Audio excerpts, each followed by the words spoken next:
Hi everyone! Today we're going to do something that we are all very proud of, and it's the grand Turkish breakfast. Yes, lots of people sometime lived abroad and you miss some things, but the most missed among myself and my friends is this great tea and the grand Turkish breakfast. And very soon you'll know why. Why is Turkish breakfast different? It's a way of serving. It's like the meze culture actually. There are small plates in the middle that can be in the fridge for a long time, like cheese, like olives, like jam, etc, etc. And these are always brought to the table and shared. There are greens, there are other stuff, so you don't go just heavily on bread or something, but you get this balanced, incredible thing. Today I'm going to set a big table, starting from the cold and then going to making a great Borek, a Sucuk. I'm going to also give you the tips of the sunny side up, the perfect and simple egg. Of course, we do different eggs and different varieties that you're going to see on the channel. Already have this Sucuk recipe that you shouldn't really miss. So you may ask, Refika, is every day like this a grand breakfast? When I was a small child, actually, it was every day like this. But if you don't have time, two great things come to the rescue. One is Simit. Can I call this the Turkish bagel? No, it's Simit. Because it's in Oxford Dictionary. Simit is Simit. Okay, Burak says it's Oxford Dictionary, Simit is Simit. So everywhere also there are Simits sold in New York, sold in London and many other places in UK and US. So this is great. And also we have the recipe on the Turkish channel. Maybe one day we can make this on the English channel as well. And we have this poğaça. This humble thing is one of the most delicious things in the world. We just get this one with a cup of tea, not a glass of tea, not a cup. And it becomes amazing. Or, for example, I want to rush and like I have a sore throat or something, I want to get some vitamin C. I pass by a buffet and they'll squeeze the fresh orange juice together with toast, which is two pieces of bread that are pressed, and inside there would be cheese, there would be sucuk, and some other things that you can go crazy with. These are the other ways, but at least once a week, we need our grand breakfast. We do! And when you see the details, you'll understand that you also do.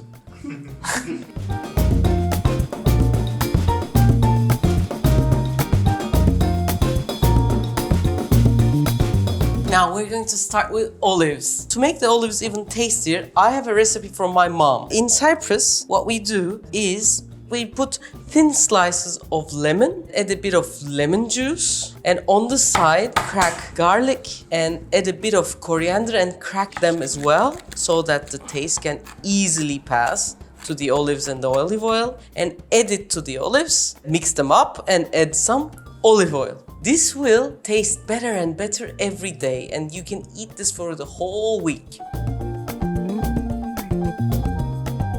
In Turkey, we love eating olives for breakfast, and Turkey is the #1 consumer for the black olives in the whole world. For the black olives, they are really rich in umami, which means if you eat them together with something else, they are going to increase the taste of that something else, as they are really tasty themselves. So usually we have dried oregano in the homes of Turkish people and a bit of red pepper, and we're going to mix them with a bit of olive oil, and they're going to taste great. Simple as that. You can always add some different things like sesame seeds, poppy seeds, and have a different texture as well. It's all to your taste. For the tomatoes, we love our tomatoes and we love to eat them fresh for breakfast. After I slice the tomatoes, to increase the taste, I add a bit of thyme or oregano. And then a bit of salt. I want the salt to really get into the tomato, so I mix it with my hand. Then I add a bit of nigella. And then olive oil. Here we have a great tomato to dip and wet your bread with and then go crazy. But in the winter time, we won't be able to eat tomatoes because we don't like eating things out of season. So what we can do, we have pepper paste that we have prepared together with you guys. We also have this video, you know, and maybe a bit of oil as well. So this can be a replacement for the tomatoes. In our family, the cheese plate is usually prepared by Mr. Borek Arpak. So, he's going to do it for us, huh? Is he your brother? Almost. Brother, husband, more than that. In Turkey, we have tens and hundreds of different types of cheese, but the most common used is called the white cheese, in the world known as feta. And we have this dil peyniri, which is like the string cheese. The taste is very close to mozzarella. And here we have Bergamo tulum, which is somewhere in between an aged cheese and feta cheese, white cheese. As you can see, the color is rather yellower than the white cheese, and it has, like the Parmesan, calcified salts in it. This calcified salts, as you remember when you eat a piece of Parmesan, it grows and becomes amazing. What it is in the breakfast, we have to eat more fresher cheese. There's this like an older cheese called kaşar, but these fresher cheese is easier to digest, lighter in terms of calories, and of course cheaper. So this way, for the breakfast, it gives that great flavor as well because it's a bit aged as well. Which one is your favorite? My favorite, these are all my favorites. Probably Bergamo tulum has a different place in my life. But like, you're gonna eat one of them at, like, from today to the end of your life. Ah, Oh, really? I think Mine I is- would choose beyaz peynir. Me too. But my second option would be Bergamo. Yours? I had this dinner with Nigel Slater. He was shooting a video in Turkey. And of course, the owner of the restaurant knew me and etc. So he put so many things on the table. And Nigel Slater interpreted that act as, I don't want to look greedy and it will not be good on television. I couldn't get it at the time because in Turkey, even though you're like the poorest person in town and a guest comes to your house, you take out the best of, it could be something like a sucuk that you've been keeping over a year for that special day and give it to your guest. It's a way of honoring the guest. And in the old days and in houses that are still careful about this, nothing is thrown away. It will be eaten on the later days, but it's a showing of care and hospitality for the other person. So, to the cheese plate, we cut it differently, and then nuts.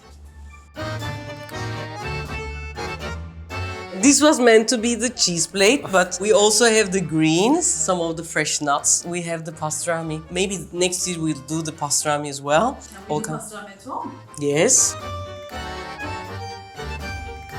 All of these things together. There's the color balance, which is the yellow, green, brown is there. The cheese are cut in a different way. Sometimes in a square, triangle, and then rectangles. That affects the looks. Then it affects the taste. And also, we're not putting flat, they're going up also. Not just like in order like this. Is. As we have said, we have the poğaças and the simit and the bread. I'll show you the inside of the poğaça. They can be warm like this.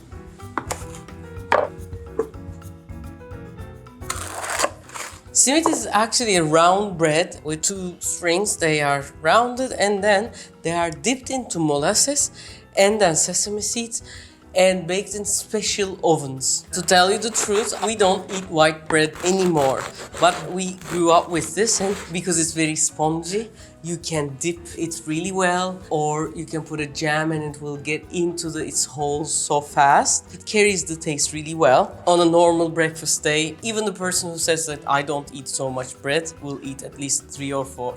So, we have different types of breads, but these are the most 3 very common used for the breakfast. Also, we have grown up with jams, and in Turkey, this could be maybe less than 10% of what we have, but I just wanted to make a selection of what kind of things can be turned into jam. From pistachio to walnuts to linden to sage, you can make jam. Acacia jam is great. Rose jam is great. So these are a few of the things that we are doing. The classical ones that we have grown up with, like the cherry, strawberry jam, peach jam, are not here, but these are some interesting ones which I wanted to share with you to give you an idea. Pine cone is very important right now because it's so good for the sore throat. Also, cold season is coming, so some of the jams are really good for that as well. If we're talking about a Turkish breakfast, we need to include jam. Two of my favorite things in the breakfast is molasses and tahini and honey and double coated cream. What is tahini? We have a video for it, guys. It's actually sesame paste, and we mix it with any kind of molasses would do, but usually we use the grape molasses, which is grape juice. After acidity is gone, it's just boiled, and it has this incredible taste. It's an alternative to processed sugar as well. So when tahini and molasses gets mixed up, first it's as if it won't get mixed. It starts to have this brown color and a very nice taste. I have a video for different variations of this. I'm putting it here. You can watch. You can even make something like Nutella with this kind of idea and combination. And when it comes to the double clotted cream, it's the cream of the buffalo milk, and it's a great tradition. I have a video together with BBC for this. It's a great thing, and when you mix it with a nice honey, which the quality of the honey is decided for the quality of the flowers. For example, in the Kars region, in June, which is actually the spring of Kars, there are like flowers as long as your eyes can see. For each drop of honey, you get the taste and the power of at least 10, 15, 20 maybe different kind of flowers. So the goodness of the buffalo milk and the honey. And when you put it on this white bread like this. Heaven, I'm in heaven. So it's great. You may say, Refika, we cannot find double coated cream. Yes, you can. The combination of a nice honey with some kind of cream, the heavier the better. Or worst, you can use the cream on the yogurt as well, or butter. But this is different. For this, you have to come to my house. After this COVID thing is over, probably we'll have just days, people coming in. I'm looking for those days, so be prepared. To the grand tables we set, there's this saying like, bir tek kuş steaks. Only one thing is missing, and that's the bird's milk. That's a weird saying. What? I've checked whether like birds don't have milk. What do they do? I have understood that pigeons and flamingos have some kind of secretion at the first few days when their eggs are hatched. From their some kind of stomach, they have this fatty epithelial cells that come out of their mouth. Flamingos and pigeons eat that, and not you, but it's an incredible saying that like everything is there, just that is missing, and oh God, it can be missed. Let it be today's phrase from Turkish tradition. Now we can start making the perfect börek. For the börek, we have this Yufka, which is great. It's an art. It takes 4 years to master how to make this thin dough. It's thinly opened, then it's baked on one side and turned, and it's added and added.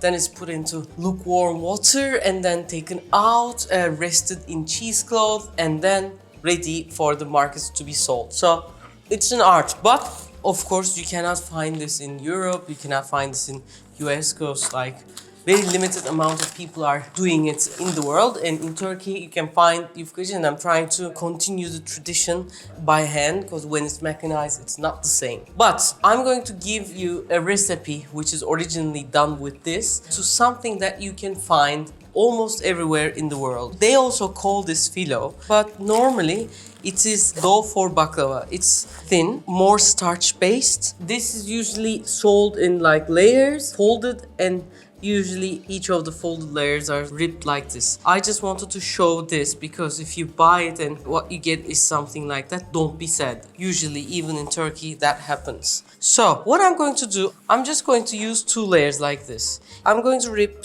from one side. It now becomes like a square. In the middle, I'm going to put an extra layer. This is for the bottom so that when the cheese melts, it doesn't go everywhere. I'm going to put white cheese. To this, I'm going to add a bit of tomato. I want to use thin slices with skins on and half a pepper. And I'm also gonna add a bit of onion, very thin slices. To the onion, I'm going to put a bit of salt. Why? Because it's going to cook very little, but I want the salt to cook it a bit. So it will have its freshness, but it won't be like very raw.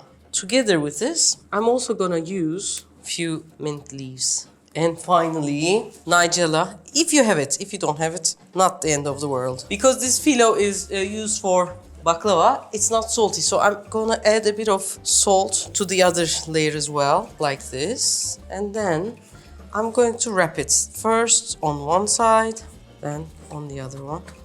So I'm going to turn on my stove until it gets hot. I'm going to make another one. You can go crazy. You can add sucuk, you can add cheese that melts. It's totally to your taste, totally to your wishes. This one is going to be with a bit of pastrami. Black pepper would do good for this. I'm using olive oil. If you want to prefer butter, you can use butter for this as well.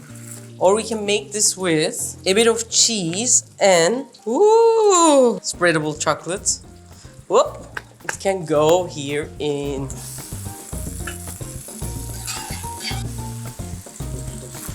So, in 2 minutes, maximum 3 minutes, your Borek is going to be ready.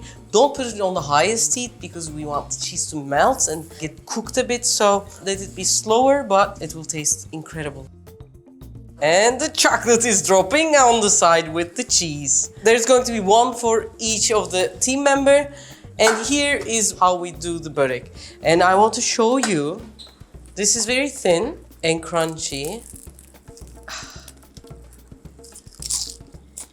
Incredibly hot. I want to show you the inside. Inside is like this. Now we're going to make the sunny side up. For the sunny side up, we have different kind of pans. The ceramic or the Teflon ones, cast iron, stainless steel, all different kinds. But the most important thing when you're cooking a sunny side up is it should be a pan that should very fast get hot and very fast get cold. So the cast iron, all these pans with a thick bottom won't work. Aluminium, copper, and enamelware would do all these things together, but the best is copper. So I'm going to do a very simple sunny side up. And to do that, we are 5 people, so I have a big pan for everyone. The heat should be as much as the bottom of the pan, like this. For this, we need a tablespoon of butter. First, the butter has a not so great smell. Then the milk will separate and become bubbles and also start to brown at the bottom. And the smell changes into a more pleasant one. That's the time we need to add the eggs. And for the eggs, it's better if they are out of the fridge. The moment you start to make your breakfast, a great egg should be crunchy and a bit brown at the bottom and soft and runny on the yellow side. When you're doing 1 or 2 eggs, it's easier to make, but when you're doing like 5, it's harder because the white part, like here, is thick and it's not so easily cookable. But what happens is there would always be bubbles like this. You can break the bubbles and the extra runny white matter can flow in and cook faster. If you cook it very slow, the yellow will be cooked, will be hardened. If you cook it too fast, then the white part will continue to be slimy. But we want it all to be cooked. As you can see, it's getting really nice like this. And also these brown spots we like are the sign of taste. What I'm doing, I'm going to put some salt just to the white parts, which are still a bit slimy. I am on the biggest stove, on the one higher than the lowest heat, so almost done.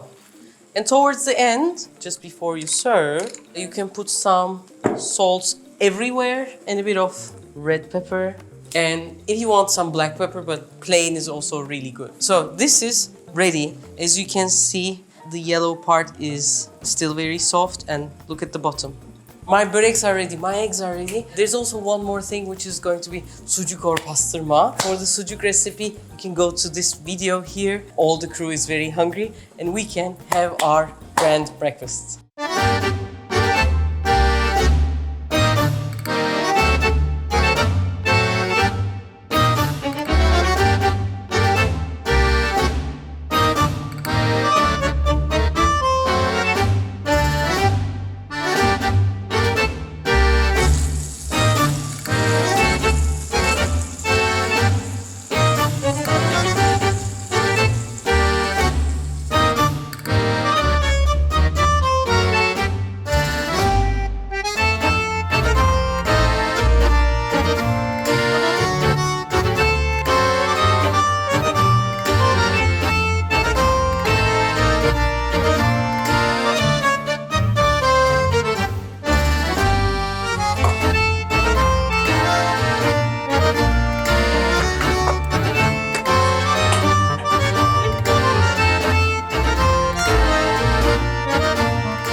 The good thing about the Turkish breakfast is you can eat it any time of the day.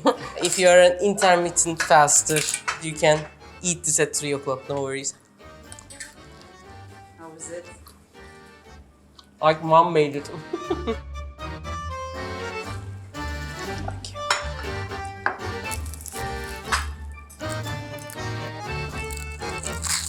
Ah, Is it tomato?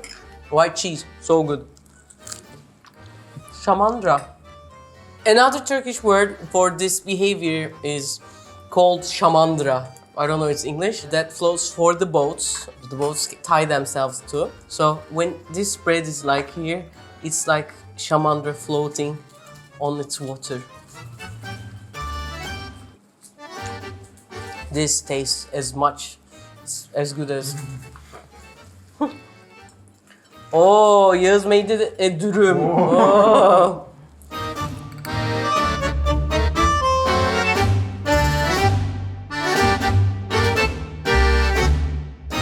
Are you happy?